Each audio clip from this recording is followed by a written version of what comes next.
శక్తి ఆధ్యాత్మిక ద్విమాస పత్రిక. ఈ పత్రిక చదివి అనేకులు ఆత్మీయంగా బలపడుతున్నారు. మీరు తప్పక చదవండి, చదివించండి. ఈ పత్రిక పొందుటకు నేడే మీ పూర్తి అడ్రస్ను వాట్సాప్ ద్వారా లేదా SMS ద్వారా తెలియజేయండి. 9948850996 అను నెంబరుకు SMS ద్వారా లేదా వాట్సాప్ ద్వారా మీ యొక్క పూర్తి అడ్రస్ తెలియజేయండి. కల్వరి శక్తి ఆధ్యాత్మిక ద్విమాస పత్రిక చదవండి.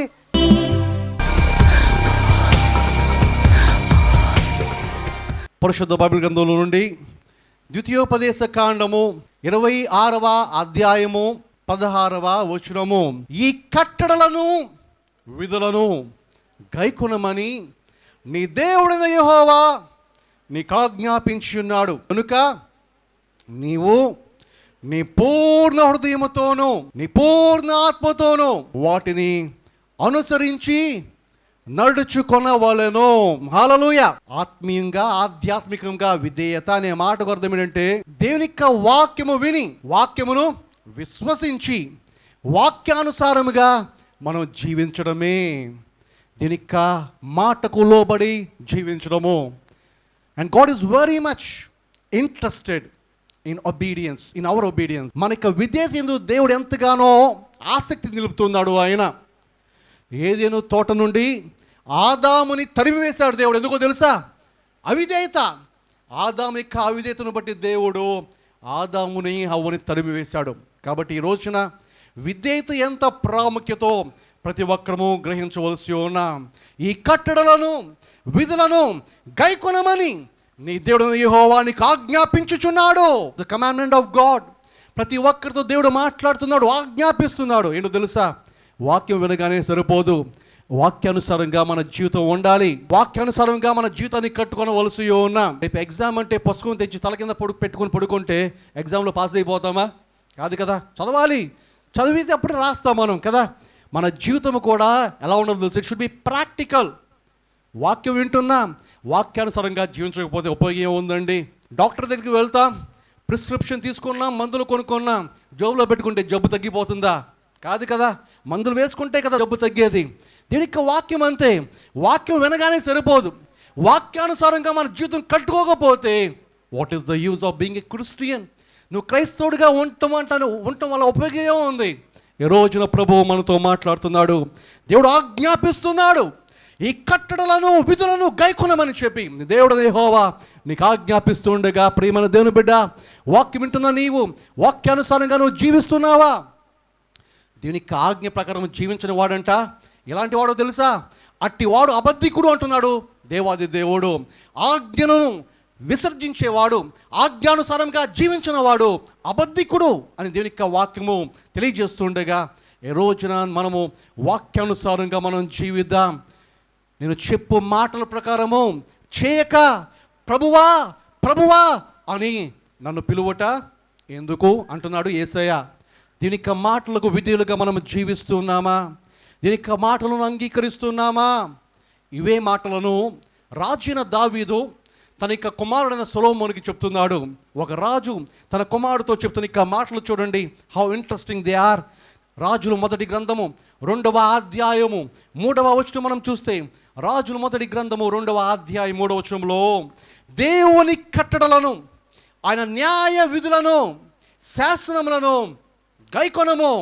నీవు ఏ పని పూనుకొనను, నీవు ఎక్కడ తిరిగినను అన్నిటా వివేకముగా నడుచుకొందువు. ప్రేమ దేవుని బిడ్డ, ఒక రాజు దావీదు కుమారుడు చెప్తున్నాడు, అయ్యా నువ్వు దేవుని కట్టడలను, దేవుని ఆజ్ఞలను నీ యొక్క జీవితంలో నువ్వు ఫాలో అవ్వు. ఆజ్ఞానుసారంగా దీని మాటల ప్రకారం నువ్వు జీవించు. అప్పుడు నీ జీవితంలో నువ్వు ఏ పని చేసినా, నువ్వు ఎక్కడికి వెళ్ళినా అన్ని విధాల్లో కూడా నీవు ఆశీర్వాదాన్ని పొందుకుంటావు. ఈ రోజున మనం దేవుని యొక్క బిడ్డలుగా విధేయులుగా ఉందాం. దీనికి మాటకు లోబడేవాడుగా ఉందాం. ఒక్కని అవిధేయత ఎవరిదంట? ఆ ఒక్కని అవిధేయత అనేకులను పాపులుగా చేసేసిందంట. ఎంత విచారము! ఈ లోకంలో మనము పాపము, శాపము, మరణము ఇన్ని బాధలు పడుతున్నామంటే ఇదంతా ఎక్కడ ప్రారంభమైందో తెలుసా? ఒక్కని అవిధేయత. ఎవరంట ఆ ఒకడు? ఆదాము. ఆదాము యొక్క అవిధేయత. దేవుడు చెప్పాడు ఇది తినవద్దయ్యా అన్నాడు దేవుడు. తినవద్దన్నది తిన్నాడు. అదే అవిధేయత. చెప్పింది చేయకుండా వ్యతిరేకంగా చేయడమే అవిధేయత అంటే కదా. అతని అవిధేయత అంట ఏం చేసిందంట? లోకానంతా ముంచేసిందంట. లోకమంతా మునిగిపోయింది. పాపం, బలత్కారము, మరణం వచ్చేసింది. అయితే ఒకని విధేయత అనేకులను నీతిమంతులుగా చేస్తుందంట. ఎంత ఆశీర్వాదము! ఒకని అవిధేయత అయితే లోకానంతా కూడా పాపంతో ముంచివేస్తే, ఒకని విధేయత లోకమంతా కూడా నీతిమంతులుగా చేస్తుందంట. ఈ రెండో వ్యక్తి ఎవరు తెలుసా? ప్రభువైన యేసుక్రీస్తు. ఆయనే రెండవ ఆదాము. హల్లెలూయా! మొదటి ఆదాము లోకమంతా కూడా పాపంతో ముంచివేస్తే, రెండో ఆదామైన ప్రభువైన యేసుక్రీస్తు, యేసు యొక్క విధేయత. ఈ లోకంలో యేసయ్య ఎలా జీవించాడో తెలుసా? అయా తండ్రి అయిన దేవా, నీ చిత్తమే జరుగునుగాక, నా ఇష్టము కాదు నీ చిత్తమే జరుగునుగాక అంటూ ప్రతి విషయంలో కూడా ప్రభు అయిన యేసయ్య తండ్రికి లోబడ్డాడు, తండ్రికి విధేయుడిగా ఉన్నాడు. అందుకనే తండ్రి చిత్త ప్రకారము మన యొక్క ప్రతి పాప దోషములను కల్వరి కొండ మీద మనకు మారుగా ఆయన సిలువలో బలి అయిపోయాడు. మన అతిక్రమముల కొరకు ఆయన విరగొట్టబడ్డాడు. మన దోషముల కొరకు, మన పాపముల కొరకు ప్రభువు సిలువలో శిక్ష అనుభవించాడు. యేసు యొక్క విధేయత ఈ రోజున ఆయనందు విశ్వాసం ఉంచడం ద్వారా మనమందరము కూడా నీతిమంతులుగా తీర్చబడుతుండగా దేవునికి స్తుతులు చెబుదాం. హల్లెలూయా! ఈ రోజున ప్రియమైన దేవుని బిడ్డ, మనం విధేయులుగా జీవించాలని చెప్పి, వాక్యానుసారంగా మనం జీవించాలని చెప్పి ప్రభువు ప్రతి ఒక్కరితో మాట్లాడుచూ ఉండగా, ఈ రోజున వాక్యం వింటున్న నీవు ఈ రోజు నుంచి వాక్యానుసారంగా నేను జీవిస్తాను దేవా అనే తీర్మానం తీసుకునవలసి ఉన్నావు. అతని పేరు సౌలు. సౌలు యొక్క జీవితాన్ని మనం ఒకసారి క్లుప్తంగా పరిశీలన చేస్తే, దేవుడంట సౌలుని రాజుగా ఎన్నుకున్నాడంట. చాలా ఆశ్చర్యంగా ఉంటుంది. సౌలు తనే ఊహించలేకపోయాడు. And moreover he never dreamed that he would become a king one day. ఎప్పుడు కూడా ఊహించలేదు సౌలు. ఏదో తండ్రి ఇంట గాడిదలు తప్పిపోయినాయి అంట, వెళ్ళిన గాడిదలు తిరిగి రాలేదు. సరే తండ్రి చెప్పాడంట సౌలుతో, అరే వెళ్ళి ఆ గాడిదలు ఎక్కడున్నాయో వెతుక్కొని రారా అని చెప్పాడంట. వెళ్ళాడు సౌలు. వెళ్ళగానే ప్రవక్త దగ్గరికి వెళ్ళిపోయాడంట. ఎందుకు? గాడిదలు ఎక్కడున్నాయో అడ్రస్ తెలుసుకోవడానికి ప్రవక్త దగ్గరికి వెళ్ళాడంట. అయితే దీని యొక్క ఉద్దేశం వేరుగా ఉన్నది. దీని యొక్క చిత్రం చాలా అద్భుతంగా ఉంది. ప్రవక్త అయిన సమూయేలు సౌలుని రాజుగా అభిషేకం చేయగానే సౌలు ఆశ్చర్యపోయాడు. అయ్యా నేనేంటి, నా గోత్రం ఏంటి, అల్పుడనైనా నేను ఇజ్రాయేలుల గోత్రములో మా గోత్రము ఎంతో అల్పమైనది కదా, అలాంటి మమ్ములను, అలాంటి నన్ను రాజుగా చేయటం ఏంటి అంటూ ఊహించలేక దేవుని స్తుతించిన ఈ యొక్క సౌలు అంట. సౌలు రాజుగా అభిషేకించబడినప్పుడు 4 గంటల ఆశీర్వాదాలు పొందాడండి సౌలు. చాలా ఆశ్చర్యంగా ఉంటుంది. ఒక వ్యక్తి తగ్గించుకున్నప్పుడు తన జీవితంలో ఎంతగా హెచ్చించబడతాడంటానికి సౌలు జీవితమే ఒక ఉదాహరణ మనం చెప్పుకోవచ్చు. అంట దీనులను బహుగా దీవిస్తాడంట దేవుడు. ఎవరినంట? దీన మనస్కులను దేవుడు బహుగా దీవిస్తాడంట. సౌలు దీనుడిగా ఉన్నప్పుడే రాజుగా నియమించబడ్డాడు. దీనుడిగా ఉన్నప్పుడు దేవుడు రాజుగా అభిషేకించాడు. సౌలు అంట హీ గాట్ 4 టైప్స్ ఆఫ్ ఆర్డినేషన్స్. 4 రకాల అభిషేకాలు పొందుకున్నాడు సౌలు. ఎన్ని రకాలు చెప్పండి? 4 రకాల అభిషేకాలు అంట. నెంబర్ 1, మొట్టమొదటిగా మనం చూస్తే డివైన్ ఆర్డినేషన్, దైవికమైన అభిషేకాన్ని పొందుకున్నాడు సౌలు. రెండోదిగా మనం చూస్తే ప్రాఫిటిక్ ఆర్డినేషన్, ప్రవక్త యొక్క అభిషేకాన్ని పొందుకున్నాడు. ఎవరా ప్రవక్త? సమూయేలు ప్రవక్త యొక్క అభిషేకాన్ని పొందుకున్నాడు. నెంబర్ 3, స్పిరిచువల్ ఆర్డినేషన్, ఆత్మీయమైన అభిషేకాన్ని. అంటే ఏం జరిగిందో తెలుసా? సమూయేలు గారు అభిషేకించాడంట సౌల్ని. సమూయేలు గారు సౌల్ని అభిషేకించిన వెంటనే సౌలు కంట క్రొత్త మనసు వచ్చేసిందంట. దీనికి ఆత్మతో నింపబడ్డాడంట సౌలు. So divine ordination, spiritual ordination. ఇక 4వదిగా మనం చూస్తే పాపులర్ ఆర్డినేషన్. పాపులర్ ఆర్డినేషన్ అంటే ప్రజలందరూ కూడా సౌలుని రాజుగా అంగీకరించారంట. మనం చూస్తాం పరిశుద్ధ గ్రంథంలో, జనులు రాజు చిరంజీవగును గాక అన్నారంట. ఎవరిని చూచి? సౌలుని చూచి జనులందరూ కూడా సౌలు నువ్వు చిరంజీవగును గాక అంటూ దీవించారంట. కాబట్టి 4 అంతల ఆశీర్వాదాన్ని పొందాడు. ఎంత గొప్పగా దీవించబడ్డాడు ఇక సౌలు. అలాంటి సౌలుకి దేవుడంట ఒకే ఒక పని అప్పగించాడంట. జస్ట్ 1 వర్క్, ఒకే ఒక టాస్క్, ఒక పని అప్పగించాడు దేవుడు. ఏడు తెలుసు ఇక పని, సౌలు నువ్వు వెళ్ళి అమాలేకులను నిర్మూలన చేయాలి. నీవు వెళ్ళి అమాలేకులను బొత్తిగా పూర్తిగా వారి యొక్క పశువులను వారికున్న సమస్తాన్ని నువ్వు నిర్మూలన చేసేయాలి అన్నాడంట దేవుడు. అన్నాడు. అమాలేకీయులు ఇజ్రాయిలీలకు చేసిందంట దేవుడు మర్చిపోలేదంట. యునో వన్ థింగ్, దేవుడు మన పక్షాన యుద్ధాలు చేసే గొప్ప దేవుడు. ఆయన మన శత్రువుతో మనం పోరాడక్కర్లేదండి. దేవుడు he has got greater plans how to destroy enemy. మన యొక్క శత్రువుని దేవుడే నాశనం చేసే దేవుడు. ఆయనకు గొప్ప ప్రణాళికలు ఉన్నాయి. We need not interfere. దేవుడు చూసుకునే దేవుడు ఉన్నాడు అన్నాడంట. ఐగుప్తు దేశం నుంచి ఈ ఇజ్రాయేలీలు వెళ్తూ వెళ్తూ వెళ్తూ వెళ్తూ ఉండగా అంట ఈ అమాలేకులంట ఏం చేశారో తెలుసా? ఇజ్రాయేల్ మీద పడి యుద్ధం చేశారంట. ఇజ్రాయేల్ మీద పడి యుద్ధం చేసినప్పుడు దేవుడు ఏం చేశాడో తెలుసా? ఆ ఇజ్రాయేలులకు దేవుడు గొప్ప విజయం ఇచ్చాడు. అమాలేకులందరూ కూడా నాశనం అయిపోయారు ఆ టైంలో. అయితే దేవుడు మోషేతో ఒక మాట చెప్పాడు. ఏం చెప్పాడు తెలుసా మోషేతో? మోషే, నీవు ఈ మాటలను గ్రంథంలో రాయి అన్నాడు దేవుడు. ఏ మాటలో తెలుసా? దేవుడు చెప్తున్నాడు మోషేతో, మోషే, నేను అమాలేకులను భూమి మీద లేకుండా నేను చేస్తాను. నేను అమాలేకులు భూమి మీద లేకుండా నేను చేస్తాను, రాయి ఈ మాటలో అన్నాడు దేవుడు.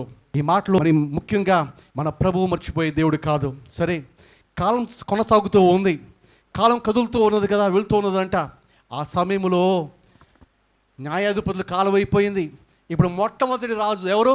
సౌలు. సౌలు ద వెరీ ఫస్ట్ కింగ్, మొదటి రాజు. దేవుడు సౌలుకు ఇక బాధ్యత అప్పగించాడు. ఏంటి బాధ్యత? దేవుడు మర్చిపోలా. కాలం మారిపోయింది, ఎంతో కాలం అయిపోయింది, కానీ దేవుడు ఒక మాట చెప్పాడంటే ఆయన మర్చిపోయే దేవుడు కాదండి. ఎంత గొప్ప దేవుడు ఆయన. చెప్పాడు కదా దేవుడు, ఏమన్నాడు? అమాలేకులు నేను బొత్తిగా నాశనం చేసేస్తా అన్నాడు దేవుడు, భూమి మీద లేకుండా చేస్తా అన్నాడు. సార్ చూస్తే మనం ఆశ్చర్యం, చరిత్ర మనం చూస్తే ఎన్నో ఎన్నో ఎన్నో జాతులు అంతరించిపోయినాయి కదా. కొన్ని జాతులు మనుషులు అంతరించిపోయారు ఆ జాతులు, కానీ ఒకే ఒక జాతి ఇంకా అలాగే ఉందంటే నిజంగా దేవుడు ఎంత అద్భుతకరుడు. ఏ జాతి అంట? యూదులు. యూదులు చూశారు అసలు ఎన్ని జాతులు అంతరించిపోయినా యూదులు మాత్రం ఇంకా గ్లోబ్లో ఉన్నారంటే దేవుని యొక్క వాక్యము ఎంత ఖచ్చితమో అర్థమవుతుంది. ఆయన ప్రేమించిన యొక్క బిడ్డలు. ఒక టైం వచ్చేటప్పటికంట ఏం జరిగిందో తెలుసా? ఇజ్రాయెల్ అనే దేశం మ్యాప్లో లేదు కొంతకాలం, తెలుసా మీకు? చరిత్రలో కనుమరుగైపోయింది. యూదులు చెల్లాచెదురైపోయారు, ఎక్కడెక్కడికో వెళ్ళిపోయారు యూదులు. కానీ దేవుడు చెప్పాడు ఏంటో తెలుసా? నా రెండవ రాకడ ముందు మళ్ళీ చెదిరిపోయిన యూదులు మళ్ళీ ఇజ్రాయెల్కి రావాలి అన్నాడు దేవుడు. అదేవిధంగా అద్భుతం జరిగింది. మళ్ళీ ప్రపంచ పటంలోకి మళ్ళీ ఇజ్రాయెల్ వచ్చేసింది. దేవుడు మళ్ళీ చెదిరిపోయిన యూదుల్ని ఇజ్రాయెల్కి నడిపించాడు. ఇజ్రాయెల్ దేశం మ్యాప్లో మనం చూస్తాం. అంతేకాదు, దేవుడు తను చెప్పినట్టుగా యెరూషలేమే ఇజ్రాయెల్కు రాజధానిగా చేశాడు దేవుడు. హల్లెలూయా! ఎంత గొప్ప దేవుడు అండి. బైబిల్ ఉన్న ప్రతి మాట నెరవేరుతుంది. దేవుడు ఒక మాట చెప్పాడంటే అది జరగాల్సిందే. ఎప్పుడైనా ఏదో ఒక సమయంలో తప్పకుండా జరుగుతుంది. దేవుడు చెప్పాడు మాట, అమాలేకులు నేను బొత్తిగా నాశనం చేయబోతున్నాను అన్నాడు దేవుడు. అన్నాడు సౌలుకి ఈ పని అప్ప చెప్పగానే సౌలు అంట ఏం చేశాడో తెలుసా? సౌలు దేవుడు చెప్పిన విధంగానే సౌలు ఆ యొక్క అమాలేకులందరినీ కూడా చంపివేశాడంట, నిర్మూలన చేశాడు. కానీ రాజైన అగగు, అమాలేకుల రాజైన అగగు మరియు బాగా క్రొవ్విన ఎడ్లను గొర్రెలను దాచాడంట, నిర్మూలన చేయాల. ఏం చేశాడంట? బాగా క్రొవ్విన ఎడ్లను పశువులను దాచాడంట. అమాలేకుల రాజైన అగగును చంపలేదంట. సో ఇప్పుడు చెప్పండి, సౌలు దేవునికి ఆజ్ఞ కంప్లీట్గా విధేయుడిగా ఉన్నాడా లేడా? దేవుడు చెప్పినట్టు చేశాడా? సహమే చేశాడు, పార్షల్ చేశాడు. ఎంత సహం? కొంత మట్టుకే చేశాడు, కొంత మిగిలి చేశాడు. ఏం మిగిలి చేశాడు? ఆ పశువుల్ని, బలంగా ఉన్న క్రొవ్విన దూడలను, ఆ పశువులను, గొర్రెలను ఉంచాడంట, నిర్మూలన చేయలేదు. రాజు అగగును కూడా నిర్మూలన చేయలేదంట.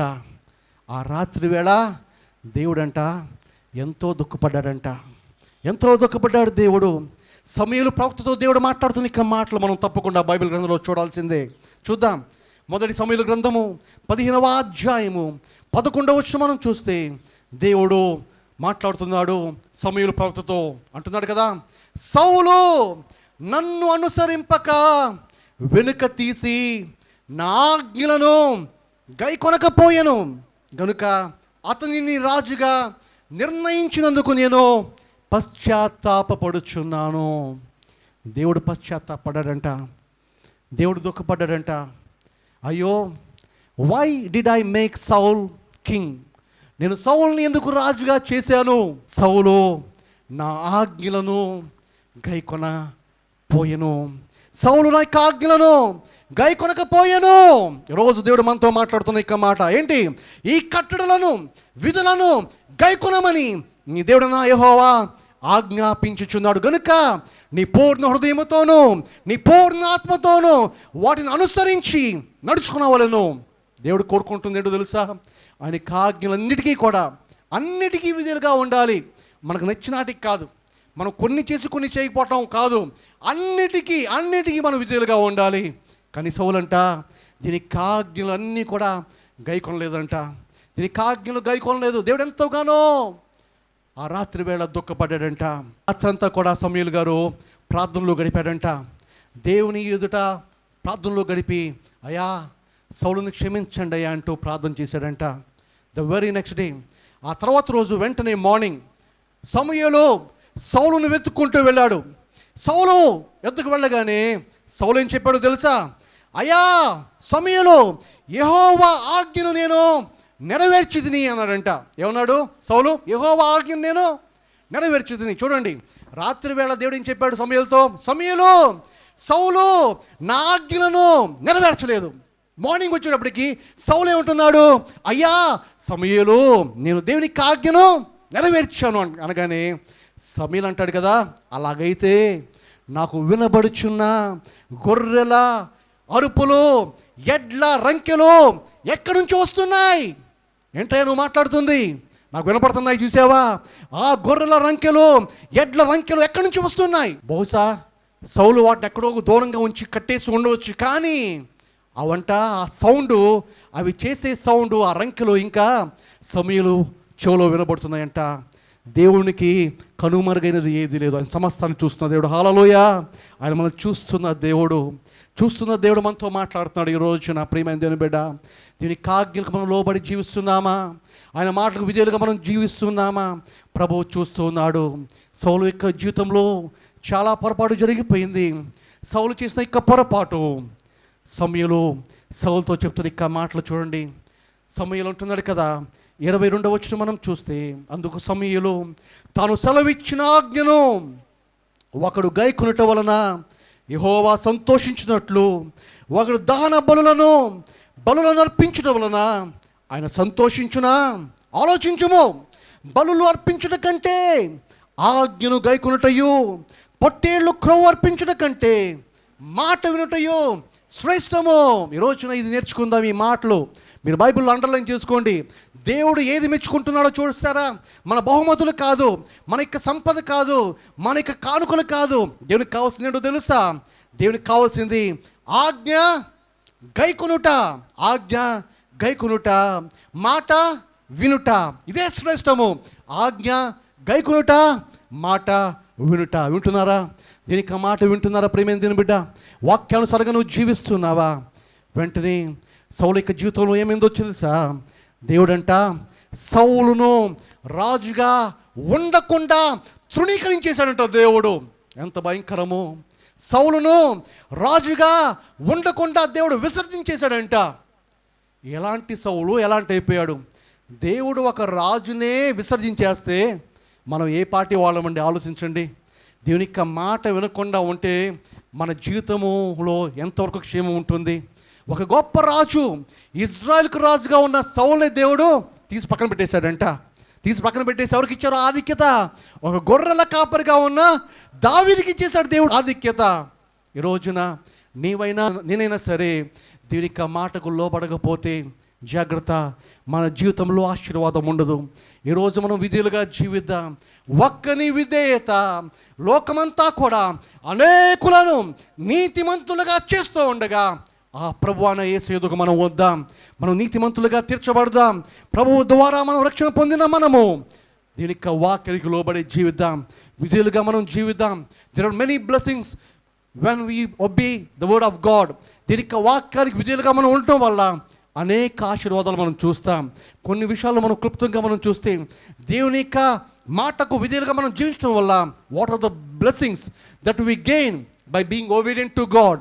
దేవునికి విధేయులుగా ఉండటం వల్ల మనం పొందుకునే ఆశీర్వాదాలు ఏంటో తెలుసా? నెంబర్ 1, మొట్టమొదటిగా మనం చూస్తే మనమంట నిర్గమాకాండము 19వ అధ్యాయం 5వ వచనం మనం చూద్దాం. నిర్గమాకాండము 19వ అధ్యాయం 5వ వచనము. We become treasured possession of God. మనం దేని యొక్క మాట వినటం వల్ల, దేని యొక్క మాటకు విధేయులుగా ఉండటం వల్ల దేవుని యొక్క స్వకీయ సంపాద్యమగుదము. ఏమవుతుంది చెప్పండి? స్వకీయ సంపాద్యమగుదము అంటే we become the possession of God. ఎవరైతే దీని యొక్క మాటకు లోబడుతూ ఉంటారో వారే దేవుని యొక్క బిడ్డలు, వారే దేవుని యొక్క జనాంగము, పరిశుద్ధ జనాంగము, దేవుని యొక్క సొత్తైన ప్రజలుగా ఉంటారు. ఎవరైతే దేవుని యొక్క మాటకు లోబడి ఉంటారో we become treasured position of God, the very blessing. ఎంత గొప్ప ఆశీర్వాదము. అంతేకాదు దేవుని యొక్క మాటకు మనం లోబడి ఉండటం వల్ల గాడ్ రివార్డ్స్ ఒబీడియన్స్. దేవుడు మన యొక్క విధేయతకు ఆయన తగిన బహుమానాన్ని ఇస్తాడంట. God rewards our obedience. మన విధేయతకు దేవుడు తప్పకుండా చక్కటి బహుమానాలు ఇస్తాడు. ఈ సందర్భంగా మనం చూస్తే అబ్రహాం యొక్క జీవితంలో ఆదికాండము చదవండి ఒకసారి. ఆదికాండము 22వ అధ్యాయము 18వ వచనం చూస్తే, ఆదికాండము 22వ అధ్యాయము 18వ వచనంలో మనం చూస్తాం, నీవు నా మాట వినినందున భూలోకంలోని జనములన్నియు నీ సంతానము వలన ఆశీర్వదించబడును. దేవుడు అబ్రహాం యొక్క సంతానాన్ని దీవించాడు. అతనికి సంతానం ద్వారా భూలోక నివాసులందరూ కూడా దీవించబడ్డారు. What a great blessing. దేవుడు విధేయులుగా ఉన్న వారికి బహుమానం ఇస్తారు. ఆ రాత్రంతా కూడా కష్టపడ్డారంట చేపలు పట్టడానికి, కానీ ఒక్క చేప కూడా దొరకలేదంట. అయితే ప్రభువు చెప్పాడు, పేతురు ఈ యొక్క నావను లోతుకు నడిపించాయా, అప్పుడు వలై.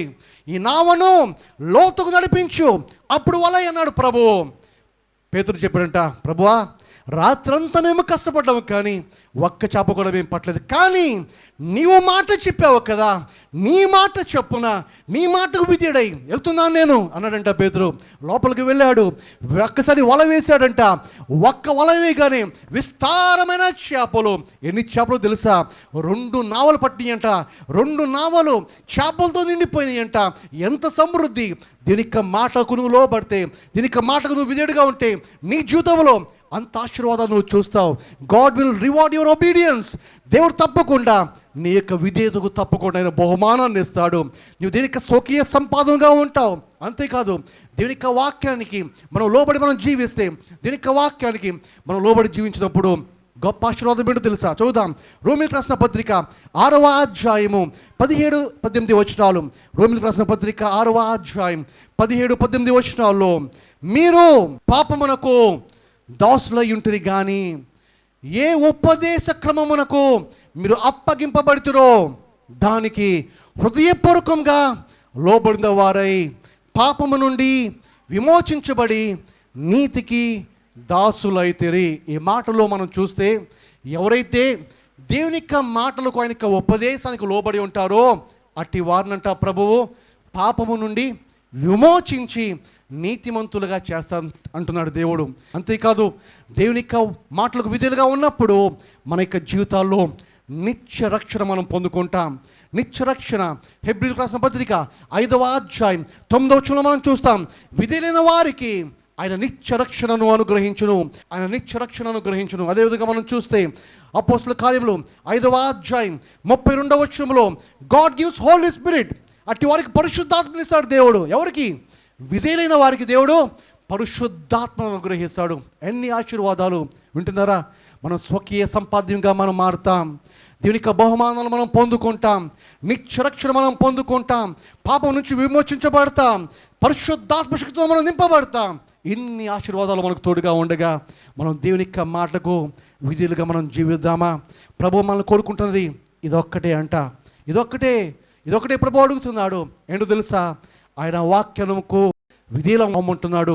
ద్వితీయోపదేశ కాండము 10వ అధ్యాయము 12వ వచనం చూస్తే, ద్వితీయోపదేశ కాండము 10వ అధ్యాయము 12వ వచనము చదువుతారా ఒకసారి? కాబట్టి ఇశ్రాయేలు నీ దేవుడైన యెహోవాకు భయపడి ఆయన మార్గములన్నిటిలో నడుచుచు ఆయనను ప్రేమించి నీ దేవుడైన యెహోవాను నీ పూర్ణ మనసుతోనూ నీ పూర్ణ ఆత్మతోనూ సేవించి నీ మేలు కొరకు వింటున్నారా మాట? నీ మేలు కొరకు నేడు నేను నీకు ఆజ్ఞాపించు యెహోవా ఆజ్ఞలను కట్టడలను అనుసరించుకుందును అను మాట కాక నీ దేవుడైన యెహోవా నిన్ను మరి ఏమి అడుగుచున్నాడు? దేవుడు మనల్ని ఇంకేమైనా అడుగుతున్నాడా? ఇంకేమైనా అడుగుతున్నాడా? ఓన్లీ వన్ థింగ్ ఏంటో తెలుసా? ఆయన ఆజ్ఞలను ఆయన కట్టడలను కైకొనాలని చెప్పి ప్రభువు మనతో మాట్లాడుతుండగా దానివల్ల మనకే మేలు, మనకే దానివల్ల మేలు. అదేవిధంగా ద్వితీయోపదేశ కాండము 11వ అధ్యాయము 26, 27 చూస్తే, ద్వితీయోపదేశ కాండం 11వ అధ్యాయం 26, 27లో చూడుడి, నేడు నేను మీ ఎదుట దీవెన శాపము పెట్టి ఉన్నాను. నేను మీకు ఆజ్ఞాపించుచు మీ దేవుడైన యెహోవా ఆజ్ఞలను మీరు వినిన ఎడల దీవెనయు. వింటున్నారా? ఈ ఆజ్ఞలు మీరు వినిన ఎడల మీకు దీవెనయు. ఆ తర్వాత మీరు మీ దేవుడైన యెహోవా ఆజ్ఞ వినక నేడు ఈ ఆజ్ఞలను మీరు అనుసరించకపోతే, తర్వాత లాస్ట్ లైన్లో శాపము మీకు కలుగును. ఆయన ఆజ్ఞను అనుసరించే వారికైనా దీవెనను అనుగ్రహిస్తానని వాగ్దానం ఇస్తున్నాడు. కాబట్టి మనం దీవెన పొందుకునే వారిగా ఉందాం. దీని ఆజ్ఞలకు విధేయులుగా మనం జీవిద్దాం. దీని మాటలకు మనం లోపడతాం. వాక్యానుసారంగా మనం జీవిద్దాం. అటు యొక్క బుద్ధిని భక్తిని ప్రభు మనందరికీ అనుగ్రహించలాగున ప్రార్థన చేద్దాం. ప్రార్థన చేద్దామా? Let's pray together. ప్రార్థన చేద్దాం.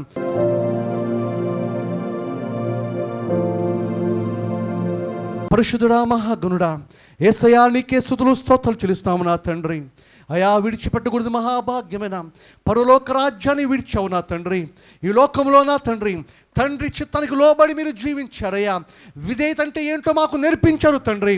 నీ బిడ్డలమైన మేము కూడా విధేయులుగా జీవించాలని మీరు ఆదేశిస్తున్నారు, మీరు ఆజ్ఞాపిస్తున్నారు తండ్రి. అయా నీకు మాటలు విన్న మేము తండ్రి వాక్యానుసారంగా జీవించే భక్తిని బుద్ధిని మాకు దయచేయండి తండ్రి. అయా నీ యందు విధేయులు కలిగిన వారికి ఎన్ని ఆశీర్వాదాలు మీరు దాచి ఉంచారో మేము విన్నాము నా తండ్రి. అయా నీ యందు విధేయులు కలిగిన వారు తండ్రి నిత్యరక్షణ పొందుకుంటారు. అయా పాపము నుండి విడుదల పొందుకుంటారు, పరిశుద్ధాత్మతో నింపబడతారు తండ్రి. అయా నీకు స్వకీయ సంపాద్యం అవుతారని చెప్పి నువ్వు సెలవిచ్చిన యొక్క మాట ప్రకారము తండ్రి, వాగ్దానాల ప్రకారము ప్రతి బిడ్డను దీవించి వర్ధిల్ల చేయమని, విన్న వాక్యాన్ని ప్రతి హృదయంలో ఫలింప చేయమని, అన్నిటికీ మించి అయా ప్రతి ఒక్కరికి విధేయత నేర్పించండి అయ్యా. గృహాల్లో విధేయత కలిగి అయా ఒక్కరిని ఒకరు ప్రేమించుకునే మనసును భక్తిని బుద్ధిని దయచేయండి అయా. నెమ్మది కలగా చేయమని, శాంతి సమాధానం అనుగ్రహించమని అయా. నీ యొక్క మాట విననొల్లని వారి యొక్క హృదయాలను తండ్రి మీరే మార్చమని తండ్రి, మీరే మహిమ గంత ప్రభావాన్ని పొందుకొనమని యేసు నామమున అడిగి వేడుకుంటాను పరమ తండ్రి. ఆమేన్. కల్వరి శక్తి ఆధ్యాత్మిక ద్విమాస పత్రిక. ఈ పత్రిక చదివి అనేకులు ఆత్మీయంగా బలపడుతున్నారు. మీరు తప్పక చదవండి, చదివించండి. ఈ పత్రిక పొందుటకు నేడే మీ పూర్తి అడ్రస్ను వాట్సాప్ ద్వారా లేదా SMS ద్వారా తెలియజేయండి. 9948850996 అను నెంబరుకు SMS ద్వారా లేదా వాట్సాప్ ద్వారా మీ యొక్క పూర్తి అడ్రస్ తెలియజేయండి. కల్వరి శక్తి ఆధ్యాత్మిక ద్విమాస పత్రిక చదవండి. Brother Kambham John Wesley, door number 45-9-3, Calvary power church, Padavalarevu, Gunadala, Vijayawada. Phone number 9985200048.